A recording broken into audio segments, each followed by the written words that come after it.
Buenos días, buenas tardes, buenas noches.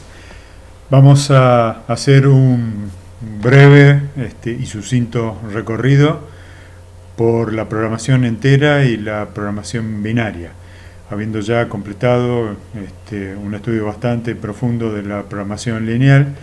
Vamos a estudiar varios modelos desde la perspectiva de los saberes acumulados con la programación lineal por sus similitudes y diferencias con la programación lineal. Uno de ellos es la programación entera y, como dije, vamos a hacer un recorrido muy sucinto y muy sumario sin entrar en mucho detalle, pero vamos a aprender los fundamentos y las aplicaciones más importantes. En el contexto de la optimización, cuando hablamos de programación entera, estamos hablando de lo que se podría caracterizar como una extensión de la programación lineal, porque la mayor parte de los problemas que vamos a estudiar son problemas lineales o problemas de programación lineal, o de programación lineal entera, sería más correcto describirlos de esa manera. La programación entera como tal se ha desarrollado para superar una limitación de la programación lineal. Si recuerdan, en algún momento nosotros axiomatizamos los supuestos de un problema para que sea susceptible de ser considerado como un problema de programación lineal y, consecuentemente, entre otras ventajas, susceptible de ser resuelto con un algoritmo tan potente como el algoritmo simplex.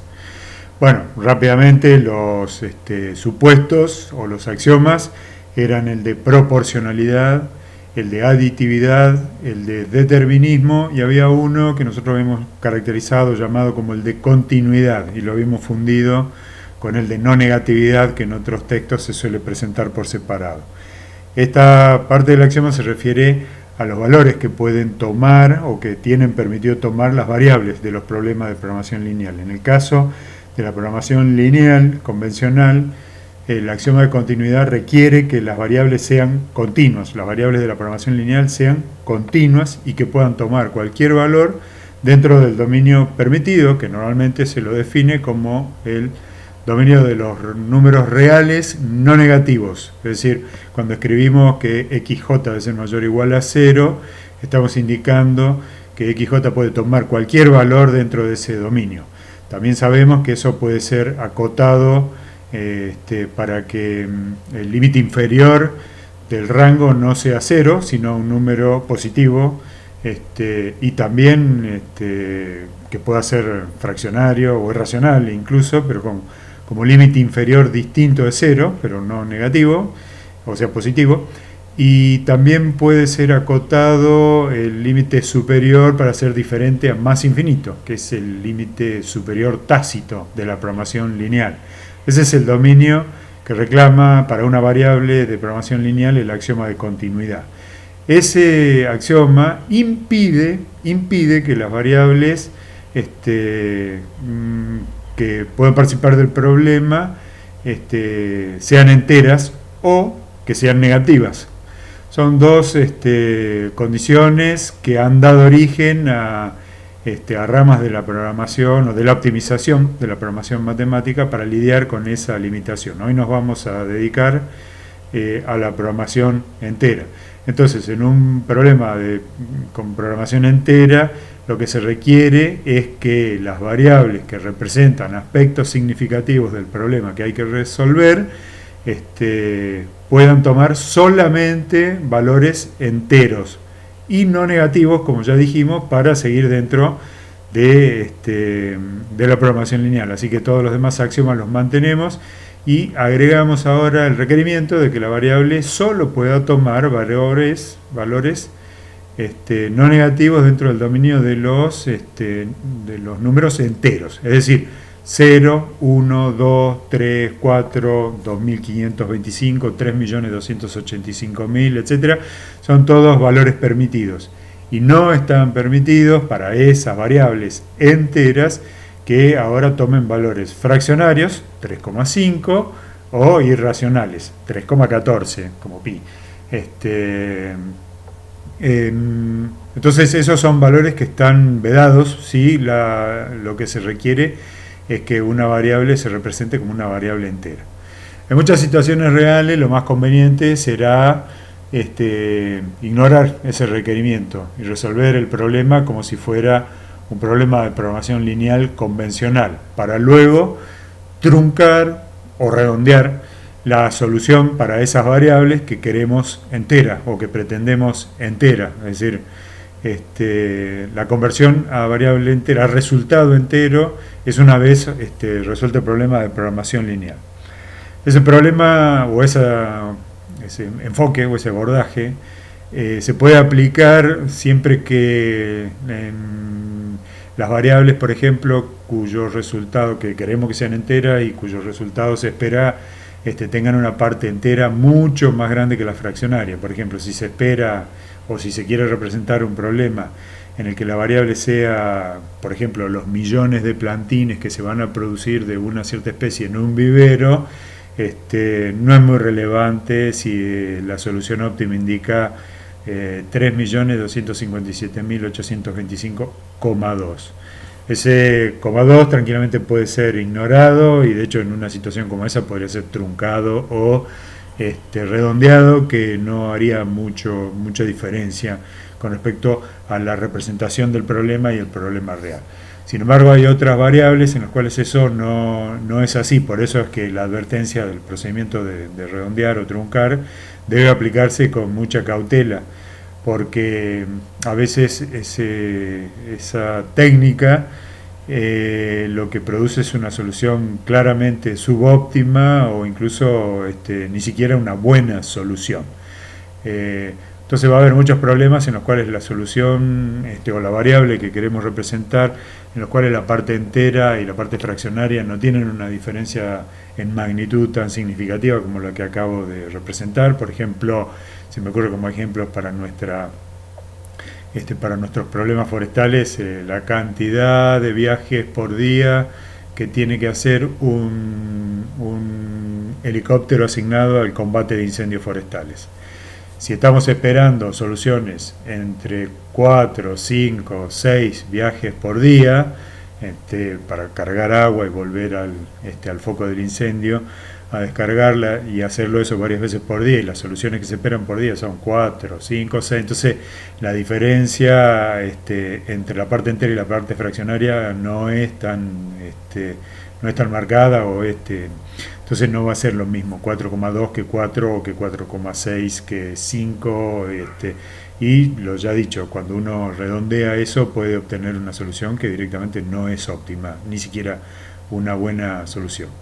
Por todo lo demás, cuando uno ve un problema de programación entera lineal, de programación lineal entera, porque también puede haber problemas no lineales enteros, nosotros nos estamos dedicando nada más que a los lineales enteros, son idénticos en apariencia, sobre todo cuando están formulados matemáticamente, a los problemas de programación lineal convencional. Lo que suele agregarse es una cláusula que especifica que al menos una de las variables del problema, con lo cual ya se convierte en un problema de programación entera, está restringida a ser entera. Y tal vez eso puede extenderse a todas las variables del problema. Así que un problema es de programación entera cuando al menos una variable se requiere que sea entera. Y bueno, varias de las variables o todas las variables pueden tener esta exigencia, con lo cual pasa a ser un problema de programación entera. Hay una cierta nomenclatura con la cual se suele identificar a los problemas y que los describe como problema de programación entera y programación entera mixta, en referencia a que un problema de programación entera pura podríamos agregar nosotros cuando todas las variables son enteras, y es mixta cuando algunas variables van a ser enteras y otras variables van a ser continuas. Ese tipo de mezclas, entre comillas, entre variables enteras y variables continuas está permitido, y el problema es de programación entera porque ya dijimos, lo que lo caracteriza como tal es que al menos una variable está condicionada para ser entera. Una consecuencia que vamos a observar rápidamente y que en la siguiente diapositiva voy a presentar una evidencia gráfica, es que agregar la exigencia de integridad para alguna de las variables redefine el espacio de soluciones factibles y lo redefine de una manera crítica, de forma tal que bueno, ya no vamos a poder aplicar todo lo que, todas las ventajas que podíamos explotar cuando formulamos y estudiamos el algoritmo simplex. Todas esas ventajas se van a perder por la redefinición del espacio de soluciones factibles. Y una consecuencia primaria y muy importante es que cuando comparamos el problema de programación entera con el mismo problema de programación lineal sin la cláusula o las cláusulas de integridad, cuando comparamos su problema, nosotros lo vamos a llamar relajado, porque escribimos el problema de programación lineal entera, le borramos la cláusula de integridad y tenemos un problema relajado. Es entero, pero lo relajamos para analizar su problema de programación lineal relajado. Ese es el término que vamos a usar para describir a su problema relacionado. Cuando hacemos esas comparaciones, si el problema o los problemas que estamos comparando son de maximización, el valor de la función objetivo que nosotros simbolizamos con z asterisco del problema de programación entera mixta, que eso es lo que quiere decir MIP, está en inglés, Mixed Integer Programming, no está tan generalizado el acrónimo PEM, programación entera mixta, que en nuestro libro de cabecera se la trata así. Entonces, reitero, una consecuencia de la redefinición del espacio de soluciones factibles es que vamos a poder observar siempre de manera generalizada, estándar y universal, que el valor de la función objetivo del problema de programación entera mixta o pura, no importa, va a ser menor o igual, así que como mucho será igual al problema de programación lineal que constituye la versión relajada de ese problema de programación entera que acabamos de identificar. Y eso lo vamos a explotar en el mecanismo de cálculo. Vamos a sacar ventaja de eso para hacer menos cálculos, porque una cosa que vamos a ver es que el esfuerzo de cómputo que requiere la programación entera, en su variante pura o mixta, es muy superior al esfuerzo de cómputo que requiere la programación lineal. Contrariamente a lo que uno podría sospechar, cuando, sobre todo eso es así porque uno aplica una línea de razonamiento al cual somos más afectos nosotros, natural o espontáneamente, que es que el espacio de soluciones factibles, si es más grande, es más difícil de explorar que si es más pequeño. Y en general el espacio de soluciones factibles de un problema entero, de un problema de programación entera, va a ser más pequeño, de dimensión menor que el problema de programación lineal relajado, que técnicamente, lo vamos a ver de manera gráfica dentro de un ratito, está compuesto por infinitos puntos, mientras que el espacio de soluciones factibles del problema entero no está compuesto por infinitos puntos.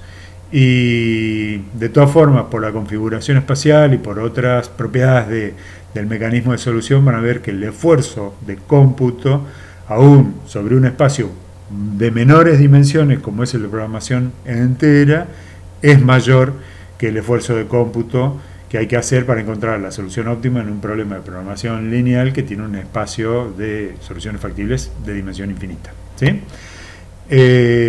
Así que nosotros vamos a hablar, y estos son términos que se usan para describir, de que las soluciones de la programación entera son interiores o inferiores, interiores en el sentido de que van a estar en el interior del polígono, lo vamos a ver gráficamente dentro de un ratito, y nosotros en el simplex habíamos dicho que la solución óptima está en las fronteras. Acá estamos diciendo que la solución óptima de un problema entero está en el interior, con lo cual ya también estamos empezando a reconocer que no es posible usar el simplex, porque el simplex solo busca la solución óptima en las fronteras, y no todas las fronteras, sino en los puntos extremos de la frontera. Todos esos conceptos ya los conocemos. En la programación entera, la solución por lo general, no está garantizado, pero por lo general es interior.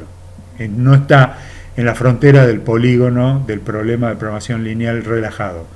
Está en el interior, entonces el simplex no lo va a encontrar. Esa es una consecuencia, un corolario de esta observación. También se habla de soluciones inferiores o dominadas para un poco describir esta relación, que la función objetivo, el valor óptimo de la función objetivo de un problema de programación entera mixta es menor o igual, o como mucho es igual, al valor de la solución óptima del problema de programación lineal relajado, que se define con el otro problema entero. Así que bueno, con todas estas características nosotros estamos un poco diciendo que si el simplex no será capaz de encontrar la solución entera óptima, por estas características que acabamos de describir, bueno, necesitamos otros algoritmos para encontrar esas soluciones enteras.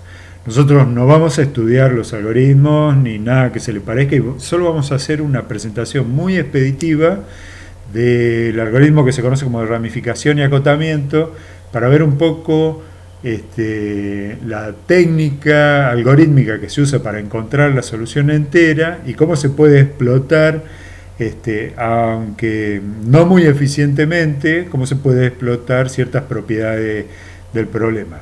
Y la buena noticia, si es que hay una buena noticia en esta consideración del esfuerzo computacional, es que vamos a usar el simplex. Así que ramificación y acotamiento como algoritmo usa el algoritmo simplex. Lo que pasa es que para resolver el mismo problema lo usa varias veces, como va a quedar claro después que lo ejemplifiquemos. Y un principio que vamos a intentar explotar todo el tiempo es el de la enumeración exhaustiva. Algunas veces hemos dicho que un problema se puede resolver enumerando exhaustivamente todas las soluciones, calculando el valor de z para todas esas soluciones. Tiene que ser exhaustiva, completamente todas deben estar evaluadas, y armando una tabla de posiciones o un ranking para elegir la menor. Nosotros vamos a usar esa idea, pero todo el tiempo mirando que aquellas partes que no nos vamos a preocupar por enumerar, que tengamos alguna garantía o certeza de que los valores de la función objetivo de aquellas fracciones del espacio que no vamos a explorar, que no vamos a enumerar, cuyas soluciones no vamos a enumerar, tengamos garantizado que sean menores que una ya evaluada. Cuando eso sea así, vamos a suspender la exploración en esa fracción del espacio, porque ya tenemos una mejor, y si sabemos que en un cierto camino que estamos explorando todo lo que hay detrás es peor, abandonamos la búsqueda y vamos a otro lugar donde no tengamos esa certeza, hasta que encontremos una mejor y la cambiemos, o cerremos todos los caminos por explorar porque todos son peores que alguna solución que ya encontramos. Espero que esto quede más claro dentro de unos minutos, porque voy a dar un ejemplo muy sucinto sobre todo para que esto sea notable. Pero lo dicho, si el algoritmo de programación entera va a ser óptimo en algún aspecto, eficiente quise decir, va a ser eficiente en algún aspecto, lo será porque usa el simplex. Y el simplex es extremadamente potente y eficiente. Esto es nada más que para que veamos cómo es que se recorta el espacio de soluciones factibles entre dos problemas que están formulados como relacionados, donde uno es igual al otro, excepto la cláusula de integridad, ¿sí? Primero analicemos el problema de programación lineal, que está definido acá por 5 ecuaciones de frontera. La línea roja vertical y la línea lila horizontal no son los ejes, sino que están desplazados, como puede verse. Es hipotético el ejemplo, ¿no? Está tomado, ahí está la cita, y estos son vínculos, así que si les interesa pueden hacer clic acá, y acá está la licencia para la gráfica. Pueden ir a ver cómo está tratado el tema en este texto, que está en inglés. La línea vertical y la línea lila, como decía hace un segundo, son los ejes desplazados, así que esto es como decir x1 mayor o igual a 16 y x2 mayor o igual a 18. Es un problema de dos variables, ¿no?, de decisión. Esta gráfica de este tipo de gráfica ya la conocemos. Después hay 3 fronteras más, la verde, la azul y la naranja, que están representadas por estas expresiones que acá están. No es muy importante los valores de los coeficientes ni lo que significan. Nosotros sabemos entonces que en la frontera que incluye a los segmentos de recta definidos por las intersecciones, en todos los casos va a estar la solución óptima del problema de programación lineal, y el polígono con este celeste claro y todo este celeste oscuro que está definido acá es el polígono de soluciones factibles. Y sabemos que ese polígono está compuesto por infinitos puntos. Esa es la realidad.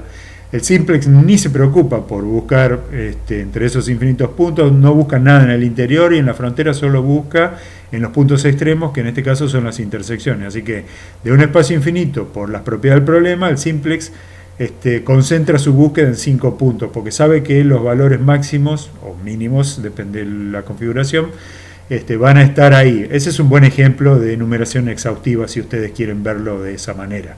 Entonces, cuando a ese mismo problema se le agrega la cláusula de integridad para x1 y x2, ahora ya hay infinitos puntos que ya no son factibles. Entonces, los únicos puntos factibles son los puntos azules, ¿sí?, que son la intersección de x1 y x2, que están dentro del polígono de la línea verde, roja, lila, naranja y celeste, ¿sí? Así que este punto no es factible, y todos estos puntos de acá, todos los puntos azules son soluciones factibles del problema entero, ¿sí? Porque es ahí, en la intersección de esos puntos, donde x1 y x2 simultáneamente toman valores enteros. En este lugar donde estoy parado ahora, aunque pertenece al interior del polígono, no representa una solución entera para x1 y x2. Entonces, como ven, un espacio de soluciones factibles con infinitos puntos ahora tiene una cantidad de puntos bastante acotada. Si tuviéramos tiempo los contaríamos y podríamos aplicar la enumeración exhaustiva, porque al fin y al cabo son muy pocos los puntos estos y tendríamos capacidad de cómputo para hacerlo. Eso no es universal y sabemos que la enumeración exhaustiva en problemas realistas no es aplicable como solución, porque eso nos llevaría años encontrarlo en problemas más realistas. Este problema, como es de juguete, podríamos hacer la enumeración exhaustiva. Bueno, acá hay un poco una representación gráfica de que la solución del problema de programación entera es alguno de los puntos azules que está dentro del polígono celeste claro. Así que es interior. Y como la solución óptima del problema de programación lineal relajado con respecto a su equivalente entero va a estar en este vértice, o en este vértice, o en este vértice, o en este vértice, o en este vértice, también van a ser inferiores con relación las soluciones óptimas enteras, también van a ser inferiores o dominadas, se suele decir, cuando se las compara con su problema de programación lineal relajado.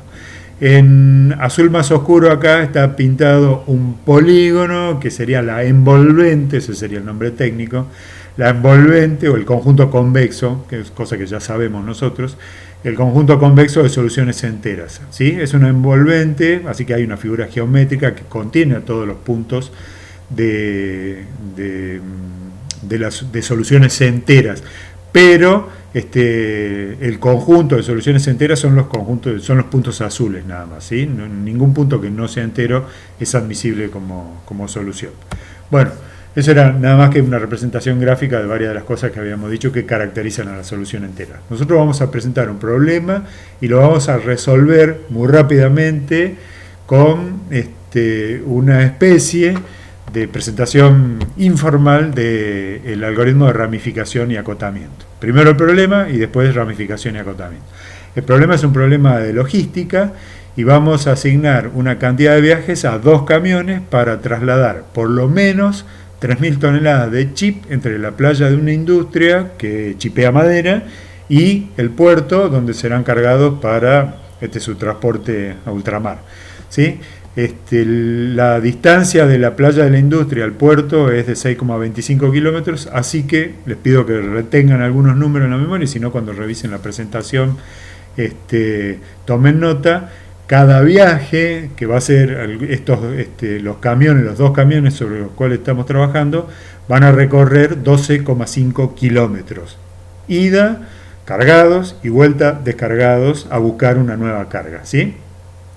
El contrato estipula que si entrego más que 3.000 toneladas, me los van a recibir en el barco y me los van a pagar al mismo precio que los primeros 3.000, así que depende de que a mí me convenga o no entregar más de 3.000 toneladas, pero no puedo entregar menos, así que es una condición, establece un umbral, tengo que entregar por lo menos 3.000 toneladas.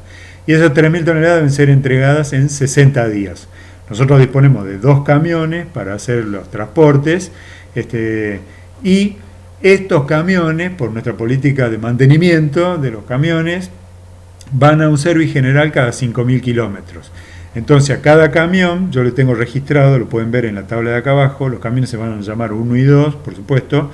La distancia recorrida hasta que yo los lleve a la playa para hacer el primer viaje será de 2.806,525 kilómetros para uno y 1.865 para el segundo camión. Así que me quedará una distancia para recorrer antes de mandarlo al service igual de 5.000 menos 2.806 y 5.000 menos 1.865. Esa es la distancia máxima que podrán viajar estos camiones antes de ir al service. Y el resto de la información de los camiones lo tengo acá. Uno es más pequeño, carga 8 toneladas, así que yo podré transportar un viaje 8 toneladas con este camión. El costo será de 4,98 pesos por kilómetro recorrido para este camión, ida y vuelta, así es el costo del viaje, lo voy a calcular con este costo operativo.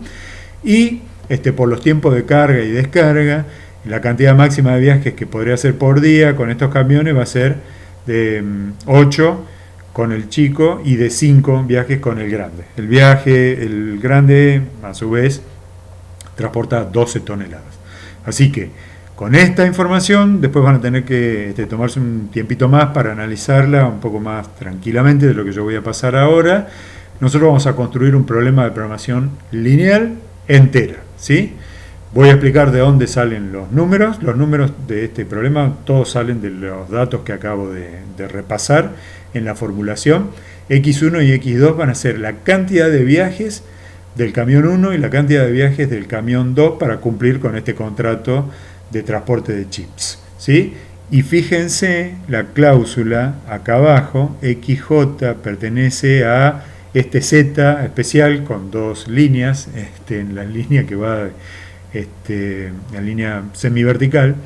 Esto, ustedes recordarán, simboliza los números enteros, ¿sí? Que en nuestra definición incluyen a 0, y acá lo que dice entonces es que la cantidad de viajes del camión 1 y la cantidad de viajes del camión 2 debe pertenecer al conjunto de los enteros no negativos, ¿sí? Así que esta es la cláusula o la exigencia de integridad y combinada con no negatividad. Esto implica una violación del axioma de continuidad, entonces cuando el simplex no lo puede manipular ni resolver. Para resolverlo tengo que borrar esta cláusula y resolver el problema. Sin esta cláusula es resolver el problema relajado. Así es como vamos a operar. Pero antes repasemos los números. Nosotros queremos entonces maximizar el ingreso neto. No vamos a considerar costo fijo en este razonamiento. Entonces el ingreso neto del camión 1 es 1,75 y del camión 2 es 3,50. Este número 1,75 sale de razonar así. Cada vez que el camión 1 hace un viaje, lleva 8 toneladas de chips. Cada tonelada de chips sale 8 pesos o se paga 8 pesos en el barco. Entonces, 8 toneladas por 8 pesos, un viaje del camión 1 implica 64 pesos de ingreso bruto. 8 toneladas por carga o por viaje. Y 8 pesos por tonelada da 64 pesos por viaje, ¿sí? De ingreso bruto.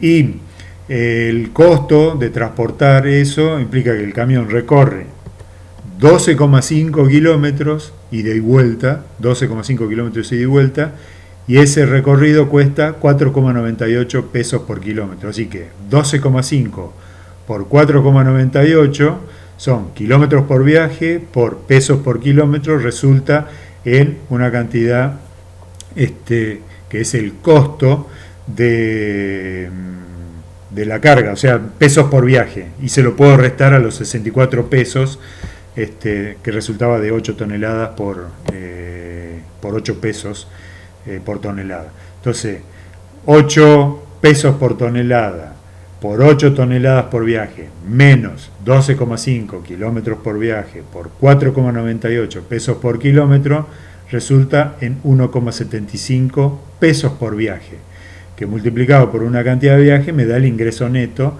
de sea cual sea la cantidad de viaje que realice el camión 1. Cuando hago el mismo razonamiento con los números para el camión 2, las cuentas son 8 pesos por 12 toneladas, en este caso, da 96 pesos el ingreso bruto, 12,5 kilómetros por 7,4, que es el costo operativo por kilómetro del camión 2, eso da 92,5, entonces 96 menos 92,5 da 3,5 pesos por viaje para el camión 2, ¿sí? De ahí salen 1,75 y 3,50.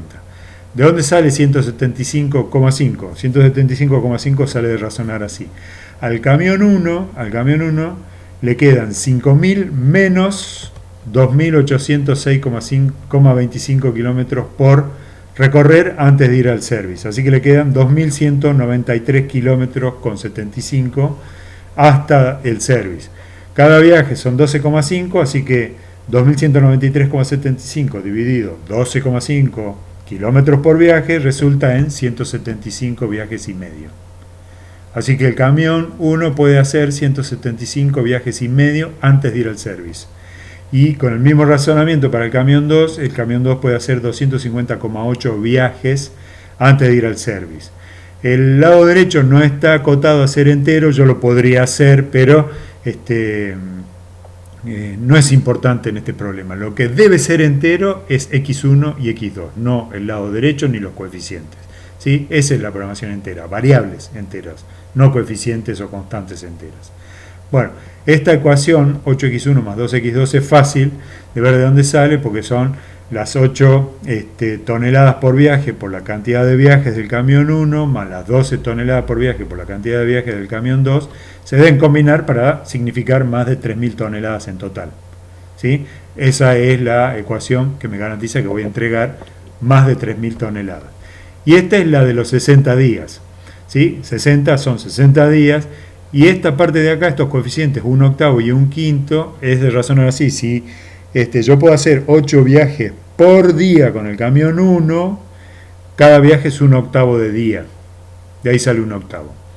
Así que 1/8 de día por viaje, por una cantidad de viajes del camión 1, termina en ese producto termina siendo una cantidad de días. Así que, bueno, ese es el razonamiento para construir el requerimiento, la expresión de que tenemos nada más que 60 días para cumplir con este contrato. Así que tenemos que entregar todo en menos de 60 días.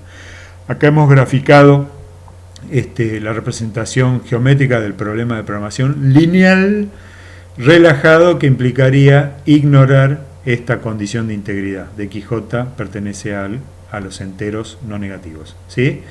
Si lo graficamos así, acá está 250,8 en la línea horizontal que estoy marcando ahora, 175,5 es la línea vertical que corresponde a estas dos restricciones, ¿sí? Son restricciones de cota superior para las variables. Esta línea es la de los 60 días, por eso debe ser menor o igual, y esta línea es la de 3.000 toneladas, por eso debe ser mayor o igual. No se confundan que acá no hay una intersección, la escala no permite verlo. Fíjense que el eje vertical no empieza en 0, sino en 130, ¿sí? Tengan en cuenta eso cuando quieran hacer el análisis. Bien, ¿cómo procede? Porque esto lo presentamos para resolver este problema con el algoritmo de ramificación y acotamiento. Lo primero que hay que hacer, y en general es lo que se hace, porque es posible que alguno de estos vértices sea, solo de casualidad, entero, y que la solución óptima del problema lineal relajado esté en uno de esos vértices enteros. Entonces lo primero que hay que hacer siempre es resolver el problema lineal relajado para ver si la solución óptima que encontramos es entera. Si así fuera, entera en x1 y entera en x2. Si así fuera, no hay que hacer más nada, porque por casualidad los dos problemas coinciden. El óptimo entero es el óptimo del lineal relajado, entonces no hay más nada que hacer. Para resolver eso, a este problema lo resolvemos con cualquier software de computadora que ustedes quieran, pero que implemente el algoritmo simplex. Esto lo ignoramos, ¿sí? Eso quiere decir que resolvemos el problema relajado y obtenemos la solución. Eso es lo que está hecho en esta diapositiva, está presentado en esta diapositiva, y yo lo voy a llamar nodo 1 porque van a ver que después voy a trazar el recorrido de las soluciones que vamos a ir evaluando a través de un árbol construido con nodos y arcos que se unen entre sí. Como ven, el problema es el mismo, el software, la representación gráfica es otra, pero el problema es el mismo. La línea horizontal y vertical de cota superior de las dos variables, la línea que estoy marcando ahora es la de los días y la línea de acá es la de la entrega de las 3.000 toneladas. El problema relajado tiene su óptimo acá, en este vértice. Y en este vértice es esta la función que está operando. Acá están graficadas las fronteras, ¿no? Acá está, fíjense que dice, esta ecuación dice x2 igual 250,8. Esta de acá dice x1 igual 175,5, es esta frontera. Esta frontera es 1 octavo de x1 más 1 quinto de x2 igual 60, es esta frontera que estoy trazando ahora. Y esta frontera es 8x1 más 2x2 igual 3.000. ¿Sí? Entonces el óptimo de este problema relajado, que nosotros llamamos nodo 1, que está escrito acá abajo, es en este vértice. ¿Sí? Y en este vértice la solución es x1 78,72, que no es entero, y x2 es 250,8, que tampoco es entero. Entonces no ocurrió eso que por casualidad podía ocurrir, que nuestra solución del problema lineal relajado sea entera. Como eso no es así, vamos a implementar una idea que es por vía del acotamiento, o sea, del agregado de cotas, nosotros vamos a ramificar este problema en dos problemas que tengan como característica retener a todas las soluciones enteras si consideramos a los dos problemas. Entonces, lo que vamos a hacer es, a este espacio de soluciones factibles, que ahora está pintado de verde, lo vamos a dividir en dos. De ahí viene la idea de ramificar. Lo vamos a ramificar. ¿Cómo lo vamos a ramificar? Acotando, agregando cotas a las variables que queremos que sean enteras. Y cuando lo dividamos en dos, al espacio de soluciones factibles, los dos espacios colectivamente van a tener, o sea, juntos, la unión sería de los dos conjuntos, va a tener a todas las soluciones enteras. Pero no, eso no va a ocurrir con cada una de las partes. Va a quedar más claro cuando hagamos una representación gráfica. Para ramificar por vía de un acotamiento, hay que elegir una de las variables que queremos que sea entera. Yo voy a elegir arbitrariamente, por supuesto esto es importante para la eficiencia de la implementación, pero nosotros, vamos a agregar una cota para x1. Y si se acuerdan, en esta solución relajada, x1 vale 78,7. ¿Cómo vamos a agregar cota? Primero vamos a agregar una cota que diga que x1 debe ser menor o igual al entero menor a 78,7. El entero menor a 78,7 es 78. ¿Sí? O sea, el entero que está por debajo. Y después vamos a agregar una cota con el entero mayor de 78,7, que sería 79. Noten que no estoy diciendo redondear, ¿no? Estamos diciendo cuál de los dos enteros, el menor o el mayor, con respecto a este valor fraccionario. Vamos a agregar esas dos cotas y agregando esas dos cotas vamos a definir dos nuevos problemas. Primero, la cota de x1 menor o igual a 78. Fíjense que acá está expresado, las ecuaciones son las mismas, acá arriba, y esta línea vertical que se agrega ahora hace de hecho que esta cota que ya estaba en el otro problema de 175,5 pase a ser una restricción redundante en este problema. No nos importa eso, pero nosotros ya sabemos que eso tiene un nombre.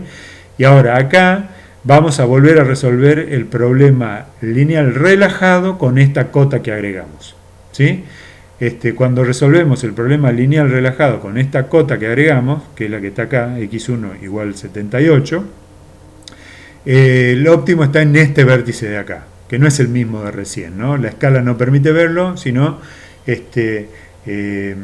otro. De hecho, acá vemos la solución. x1 vale 78 en la solución óptima. Y x2 sigue valiendo 250,8. Entonces, tengo ya una solución entera para x1, pero no para x2. Igual esa era una de las ramas. La otra rama es agregarle una cota inferior a x1, que sería con el entero mayor a 78,7, que en nuestro caso es 79. Entonces acá se agrega x1 mayor o igual a 79, lo pueden ver acá, la frontera es esta, y ahora ninguna restricción pasa a ser redundante, y esta recupera su rol de restricción limitante porque define el espacio de soluciones factibles. Cuando aplico el simplex para encontrar la solución óptima de este problema lineal relajado, el óptimo está acá, que no es ninguno de los dos anteriores, es distinto. Fíjense que acá x1 vale 79 y x2 ya no vale 250,8, sino 250,62. ¿Sí? Hay un leve cambio. Y en cada uno de esos dos puntos nuevos, me olvidé de repasarlo recién, vamos a hacer la cuenta ahora. Este es el nodo 1, 1015,56 es el valor de la función objetivo. El nodo 2, que es poniendo la cota x1 menor o igual 78, 1014,3 vale z. Menor o igual, menor, estrictamente menor. Y cuando pongo la cota mayor o igual 79, 1015,4, también menor que 1015,56. ¿Sí? Ahí se ve claramente. O sea, z, siempre se degrada cuando agregamos una restricción. Siempre se degrada cuando agregamos una restricción que es limitante, y eso es lo que estamos haciendo. Así que hemos hecho una ramificación, tenemos dos soluciones enteras para x1 diferentes, pero en ninguna de las dos x2 es entera. Repasemos, x1, este es el nodo 1. En el nodo 2, x1 vale 78, x2 250,8, y en el nodo 2, x1 vale 79, que es entero, y x2 vale 250,6, que no es entero. Así que ahora voy a ramificar por x2, y usando el entero menor y el entero mayor de x2. Así que tomo cualquiera de las dos ramas, ¿sí? Nosotros tomamos la segunda rama, en este caso, porque tiene z más prometedor. El z de la segunda rama es mejor que el z de la primera rama, lo vamos a ver más claro dentro de un ratito, por eso seguimos por acá. Entonces acá agregamos una nueva cota, pero para x2, y acá agregamos una cota superior para x2. Agregamos, ven que agregamos, cada vez que agregamos una cota, si es significativa, z empeora. Agregamos x2 menor o igual 250, el entero menor a 250,62. La solución óptima es este vértice que está acá, y ahí x1 y x2 son enteras, las dos. x1 no es 79, porque yo estoy en la rama de x1 mayor o igual 79, pero es entera. x1 saltó de 79 a 80 con respecto al nodo padre de esta solución, de este nodo 4. Después lo vamos a ver. Y esta es una solución entera, así que encontré una solución entera, ya tengo una. Lo que tengo que como tarea por ahora, o lo que resta como tarea para este algoritmo, es demostrar que esta es la mejor de todas. Porque si encuentro una mejor en la exploración del espacio, la tendría que cambiar por una mejor. Pero ya tengo una entera. Cuando agrego la otra cota, mayor o igual 251, el entero mayor a 250,6, lo que tengo es un problema sin soluciones factibles. ¿Sí? Un problema que no tiene soluciones factibles. La segunda rama, con la segunda cota, fíjense que x2 dice 251, mayor o igual 251, ya no es factible, porque acá había una exigencia que nunca borré, que decía que x2 debe ser menor o igual a 250,8. Uno podría decir que esas dos restricciones, x2 menor o igual a 250,8 y x2 mayor o igual a 251, son contradictorias. Sí, son contradictorias, pero la que cuenta es menor o igual a 250,8, porque esa es la que define la factibilidad para este problema. 251 no comparte ningún punto, porque 251 es todo lo que está por encima de la línea vertical en este caso. Así que ningún punto de acá arriba cumple la exigencia cuando está trabajando 250,8. Así que ya puedo cerrar esta rama porque tengo una solución óptima entera y tengo una solución no factible por el otro lado. Pero me quedó la rama de la primera ramificación abierta, que la voy a repasar con esta representación como diagrama de árbol. Ese es el nombre técnico de este tipo de red, y después vamos a definir, porque todavía nos falta ver los modelos de redes, pero esta es una representación de lo que acabamos de hacer. En el nodo 1 estaba el problema original, que lo resolvimos borrando la línea de exigencia o de condición de integridad, y obtuvimos una solución que no es entera para ninguna de las dos variables, y z era 1015,56. ninguna solución entera va a ser mejor que esta, que es la del problema relajado. Así que esta es mi primera referencia, ¿sí? Ninguna solución entera va a ser mejor que esta. La primera ramificación era menor o igual 78, mayor o igual 79 por x1. x1 menor o igual 78, x1 mayor o igual 79. Acá están las dos ramificaciones. Esto es lo que encontramos. x1 entera, x2 no, z 1014 con 3. Por esta rama, x1 es 79 entera, x2 no es entera, y z 1015.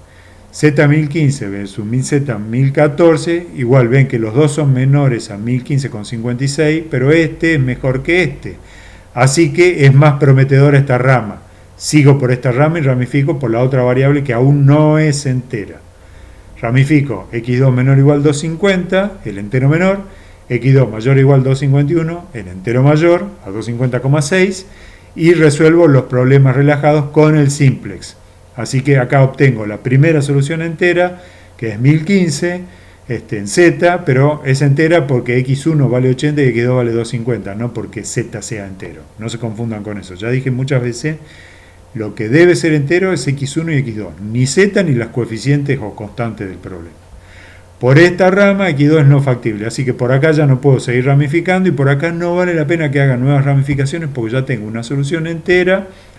Y si agrego más restricciones por las únicas ramificaciones que podría hacer por acá, solo voy a explorar espacios, unas regiones del espacio con zetas peores que 1015, así que no lo voy a recorrer. Y ese mismo razonamiento es el que me permite cerrar esta rama que está abierta en este momento. Está abierta porque tengo una solución que no es entera, ¿sí? x2 tiene un valor fraccionario acá, es 250,8, 4 quintos, no es entera, pero su valor de z, 1014,3, es peor que que ya es entero. Así que cuando yo ramifique por acá por x2 para buscar la solución de x2 menor o igual 250 y mayor o igual 251, que es lo mismo que hice por acá, el entero menor y el entero mayor, al valor fraccionario de x2, z va a ser peor que 1014. Y 1014 es peor que 1015. No lo hago. Eso es un ejemplo de la enumeración exhaustiva implícita. Todo lo que esté por debajo de esta ramificación, de esta rama, tiene un z peor que 1014,3. Y yo ya tengo un z entero, un z me refiero una solución entera con z 1015. No que z sea entera, sino tengo un problema resuelto con variables enteras y un z mejor. Entonces esta rama la declaro como cerrada también, o que no vale la pena explorar porque todo lo que hay por detrás de esta ramificación es peor que la solución entera que ya encontré. Así que ahí se da una cosa que se da frecuentemente en estos algoritmos de programación entera, es que si se elige eficientemente los acotamientos, se va a encontrar rápido la solución entera, la primera solución entera, o la mejor solución entera se va a encontrar rápido, pero después hay que hacer una serie de razonamientos para cerrar ramas abiertas. Y en un problema realista son tal vez muchas las ramas que hay que cerrar. Entonces suele ocurrir que en estos algoritmos se encuentra la mejor solución tempranamente, y el mayor esfuerzo restante, o el único esfuerzo restante, es demostrar que no hay una mejor, ¿sí?, que la que ya encontramos. Eso es bastante típico. Y eso suele llevarse buena parte del esfuerzo. Por eso en la programación entera, como es tan costosa con relación a la programación lineal, muchas veces uno define en el software cuántas de estas diferencias está dispuesto a aceptar para darse por satisfecho con soluciones enteras en los que no hay mucho que ganar si tenemos que explorar, por ejemplo, otros espacios, otras regiones del espacio, a un costo computacional muy alto. Porque para que se hagan una idea, los programas, lo dijimos varias veces, que resuelven el problema de programación lineal con el simplex prácticamente no tienen límites en la cantidad de variables que se pueden resolver.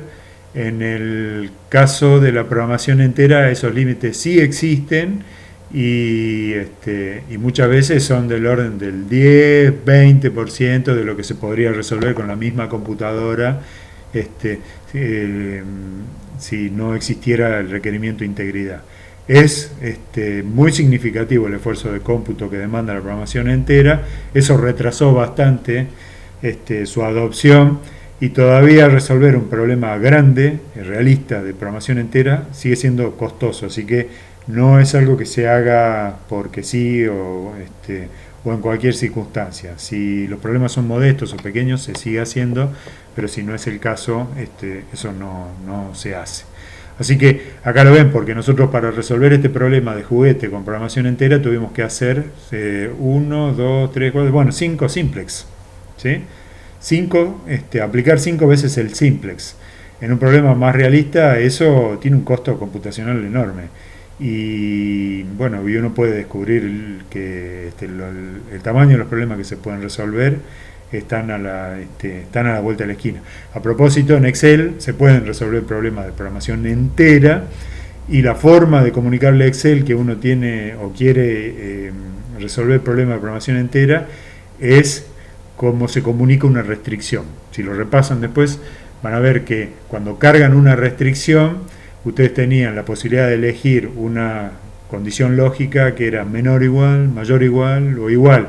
Ahí también aparecen dos cláusulas nuevas ahí, y esas son las cláusulas para poner que las celdas cambiantes o la celda donde nosotros hemos elegido para que se representen las variables de decisión sean enteras, que creo que la descripción que se usa en Excel creo que la llama enteros generales o general integer o GIN, tal vez sea una especie de abreviación.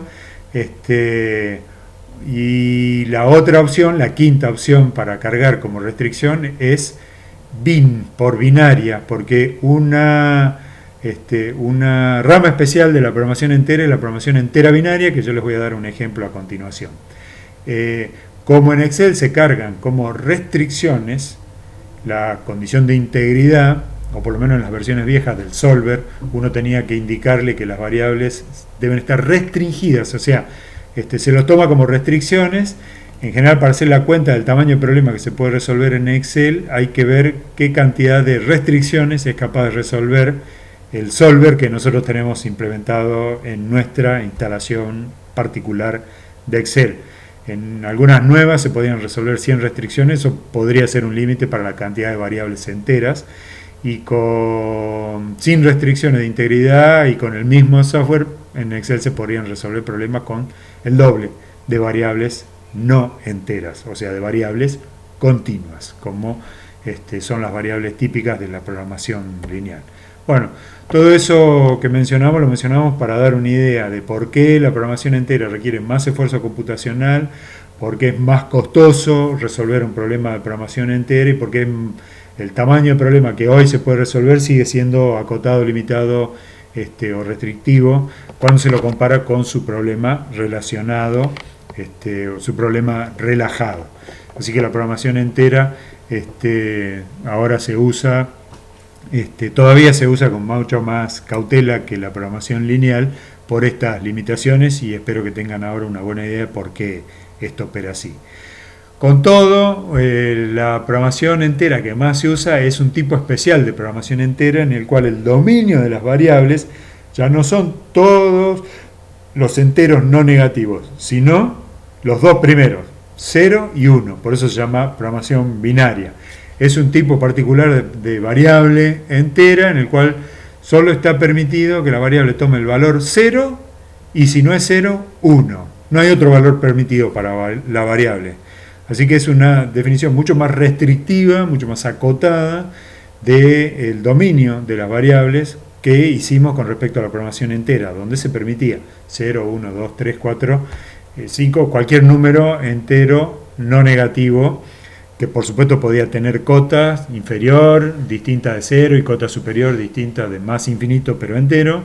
En eso no cambiaba, pero con un dominio definido por los enteros no negativos. En la programación binaria, el dominio de las variables solo pueden ser 0 o 1. Así que es una definición bastante acotada del dominio. Nosotros lo vamos a ver un ejemplo nada más para que ustedes se hagan una idea, porque un uso muy importante de la programación binaria es para ser indicadora de algo. En el ejemplo que yo les voy a presentar, las variables binarias que vamos a introducir, que no son las que están presentadas en esta diapositiva, las vamos a usar como indicadoras del estatus de x1. Y así vamos a poder representar con un modelo matemático vamos a poder superar una limitación de la programación lineal, que es esa dificultad para representar los costos fijos. Fíjense en este problema, que es muy sencillo, es un problema más de juguete que el anterior todavía, no es nada realista, pero la situación hipotética es que queremos asignar una cantidad de metros cúbicos para arrastrar con bueyes o para arrastrar con un skidder, con un motoarrastrador. El costo por metro cúbico de arrastre de los bueyes de 12 pesos por metro cúbico, y el costo de arrastrar con el skidder, del skidder es de 10 pesos por metro cúbico. Entonces nosotros queremos determinar x1 y x2, que van a ser la cantidad de metros cúbicos, esas van a ser variables continuas, así que este va a ser un problema mixto. x1 y x2 pueden valer cualquier cosa entre 0 y 5000, porque tenemos que trasladar 5000 metros cúbicos, que es algo que está en la primera línea de esta especificación, ¿sí? Tenemos que arrastrar 5000 metros cúbicos, asignando todo a tractor, arrastrador, motorarrastrador, o todo a buey, o a una combinación de los dos, ¿sí? Con estos costos. Y forma parte de la especificación de nuestro problema que si usamos los bueyes, tenemos que acondicionar una playa de maniobras para que después se puedan cargar los rollos al costado del camino, que por ejemplo signifique nivelar el suelo y desmalezar nivelar el suelo y sacar todo obstáculo del suelo, y tenemos que gastar unos 600 pesos si lo vamos a hacer para los bueyes, 1000 pesos si vamos a usarlo para si vamos a hacer ese despeje para el motorarrastrador, y 1600 si usamos los dos sistemas, porque los vamos a hacer uno al lado del otro, pero separados, para que puedan operar simultáneamente en cada uno en su respectiva playa de trozo. Entonces fíjense cómo se estructura esta función objetivo. Queremos minimizar el costo de arrastrar estos 5000 metros cúbicos, y a los costos variables, que son 12x1 más 10x2, les vamos a sumar 600 si x1 es positivo y x2 es 0. ¿Qué quiere decir? Si arrastramos todo con buey, le sumamos 600 con bueyes, ¿sí? Si arrastramos todo con bueyes, tenemos que sumar 600. Si arrastramos todo con el motor arrastrador, tenemos que sumar 1000. Eso es, x1 vale 0 y x2 es mayor a 0, o sea, es estrictamente positivo. Y si las dos variables que representan la cantidad de madera a arrastrar con bueyes y con tractor son positivas simultáneamente, vamos a sumar 1600. Esto es una representación matemática que nosotros entendemos y con la cual podríamos operar mentalmente si el problema fuera pequeño, pero piensen que este problema puede tener una expresión también de mayores dimensiones que nosotros no pudiéramos resolver con el razonamiento. Yo voy a presentar un mecanismo en el cual, mediante una variable indicadora, yo voy a formular un problema mediante una variable indicadora para cada variable continua del problema. Fíjense que Y1 y Y2 son lo que vamos a usar para simbolizar. Nosotros lo vamos a usar para indicarnos a nosotros si x1 vale 0 o es positiva.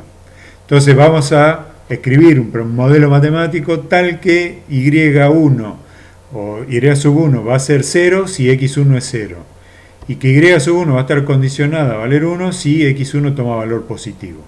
Y lo mismo para x2. Entonces y1 nos va a indicar si x1 es positiva o 0 o nula, ¿sí? Si y1 vale 1, x1 es positiva. Será porque x1 es positiva. De lo contrario vale 0, ¿sí? Y lo mismo para y2. Si y2 vale 0 es porque x2 vale 0. De lo contrario valerá 1, ¿sí? Esa es la idea de variable indicadora. Y nuestro problema entero se podría escribir así, y ahora vamos a ver por qué va a funcionar.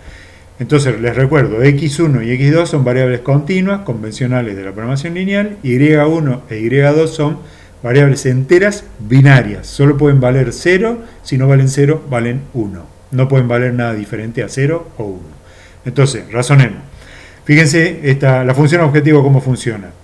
Si y1 vale 1, sumo 600 a la función objetivo. Y les recuerdo que y1, yo todavía tengo que garantizarlo, pero y1 va a valer 1 si x1 vale algo positivo, si es estrictamente positivo. Entonces quedarían los costos variables de arrastrar con bueyes, 12 por x1, más el costo fijo de crear la playa de trozas para los bueyes. Porque y1 va a valer 1, así que sumo 600 nada más, 600 por 1, si x1 es positivo. Si x1 es 0, y1 debe valer 0 y no sumo los 600 pesos para la playa de troza de los bueyes. Lo mismo, el razonamiento es idéntico para la playa de troza del motor arrastrador, y si los dos, y1 y y2, valen 1, sumo 1600. Ven que eso cumple con esto. Si y1 vale 1, sumo 600. Si y2 vale 1, sumo 1000. Y si las dos valen 1, sumo 1600, que es lo que necesito según esta expresión. Ahora, ¿cómo vamos a garantizarnos que y1 valga 1 si x1 es positivo? Con una formulación,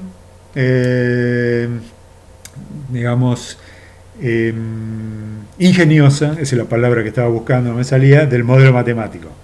x1 más x2 es fácil porque dice que la cantidad de metros cúbicos que voy a arrastrar con bueyes y con el motor arrastrador sumadas deben ser iguales a 5000.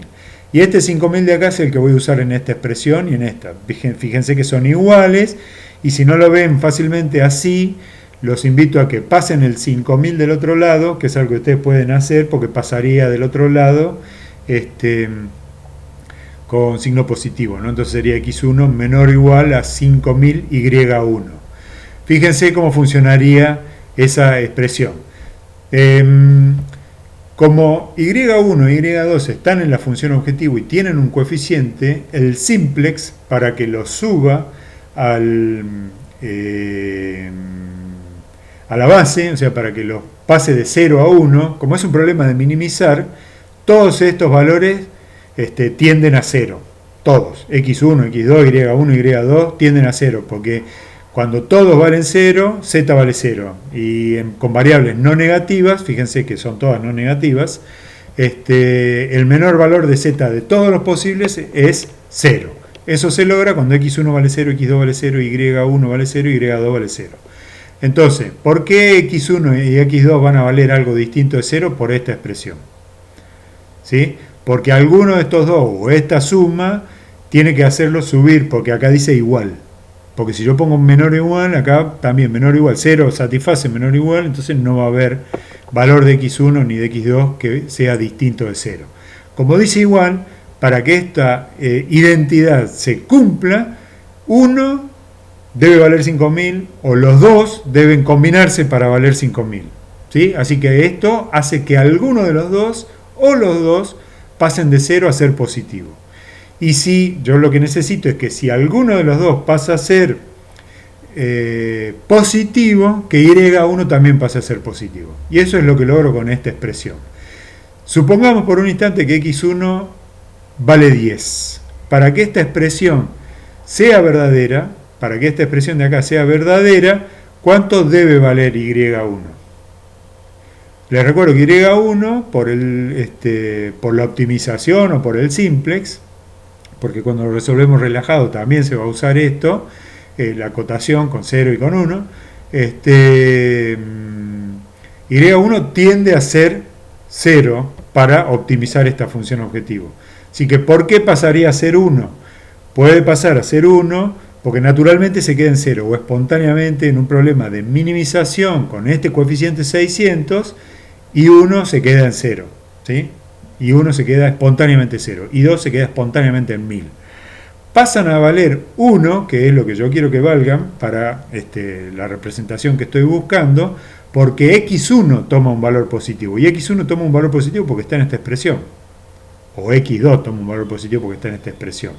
Entonces, x1 toma un valor positivo en esta expresión. Si eso es así, y1 solo puede valer 1, porque si no, no se cumpliría esta restricción. Si y1 vale 0,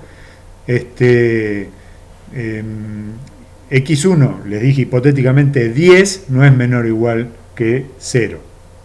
10 es mayor que 0. Entonces eso es un incumplimiento de esta restricción. Así que si esta x1 pasa a valer algo positivo, y1 debe pasar a valer algo positivo, porque si no esta restricción no se cumpliría.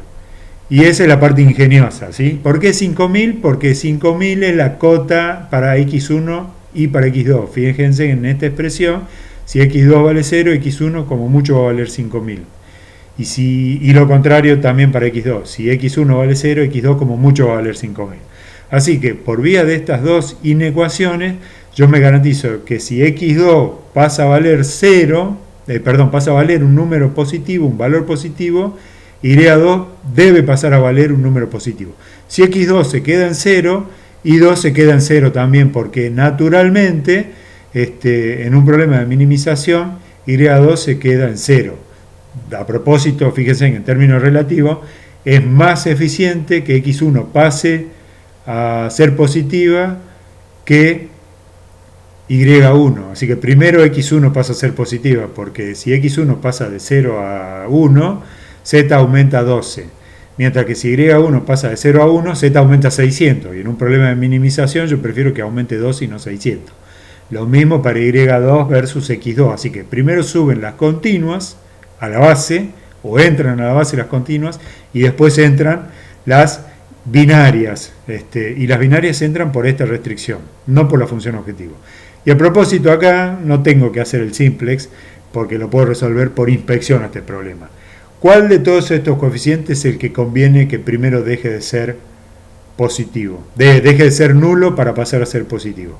x2 es el menor de todos. Entonces, si x2 pasa de 0 a 1, z aumenta 10 unidades. Mientras que si x1 pasa de 0 a 1, z aumenta 12 unidades. Así que es más eficiente aumentar x2.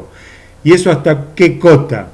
Hasta que llegue la cota superior implícita por esta expresión. Entonces, conviene que x2 aumente de 0 hasta 5000.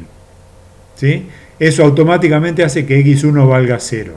Cuando pongo 0 acá, y1 no está forzada a pasar de 0 a 1, porque eso aumentaría brutalmente la función objetiva, entonces y1 se queda en 0 también. Como x1 se queda en 0 porque x2 acá vale 5000, x1 se queda en 0, y1 también se queda en 0. x2 vale 5000 y esta expresión solo será verdadera cuando y2 vale 1. Si x2 vale 5000, y2 igual a 1 es el único valor con el cual esta expresión es verdadera. Entonces y2 sube a la base. Así que lo que tengo que gastar como mínimo para arrastrar estos 5000 metros y usar solamente el tractor, que es la solución óptima, es 1000 pesos de la playa de Troza del tractor y 10 por 5000, que es el metros cúbicos, ¿no? Estos son pesos por metro cúbico, así que tengo que gastar los 50.000 sería, ¿no? 50.000 pesos para arrastrar con el tractor. La cuenta con x1 daría 60.000 y habría que sumarle 600, así que es menos costoso arrastrar todo con el motor arrastrador. Bueno, en general esto lo presentaba como un ejemplo de que la programación binaria es un caso especial y nada más que eso de la programación entera. También se puede combinar con variables continuas, esto es un ejemplo de eso. Esto en problemas grandes y realistas estaríamos hablando de miles de variables indicadoras o de decenas de miles de variables indicadoras, y es el uso más común en estos días de la programación entera, si es que lo podemos caracterizar de esta manera. En general, la mayor parte de los problemas de programación entera que hoy se resuelven en la realidad, en problemas realistas, son de programación entera binaria o entera binaria mixta. Y los algoritmos de procesamiento pueden explotar alguna ventaja adicional, o sea, puede haber algún algoritmo específico de programación entera binaria que no aplique a programación entera común, convencional, y viceversa es probable que sea verdad, así que la programación entera pueda funcionar para entera binaria. Pero esas son cosas que escapan al alcance de lo que nosotros tenemos que saber. Lo que nosotros tenemos que saber es escribir problemas de programación entera, de programación binaria, saber cuándo es conveniente resolver esos problemas, porque ya sabemos que si es mejor resolver su problema relajado y quedarnos con una buena solución que se ha hecho entera después de obtener el óptimo del problema relajado, y eso no afecta gravemente a la representación de ese problema idealizado con respecto a su problema en la realidad, es lo que vamos a preferir. Eso es todo lo que necesitamos nosotros de programación entera y de programación binaria en un curso de objetivos más modesto como el nuestro. Y les recuerdo que íbamos a hacer una ejercitación entre programación entera, programación por objetivos y modelos de redes a voluntad. Pero con lo que ya saben, no les costará mucho resolver un problema de esto cuando tengan la necesidad de hacerlo. Es todo. Buenas tardes.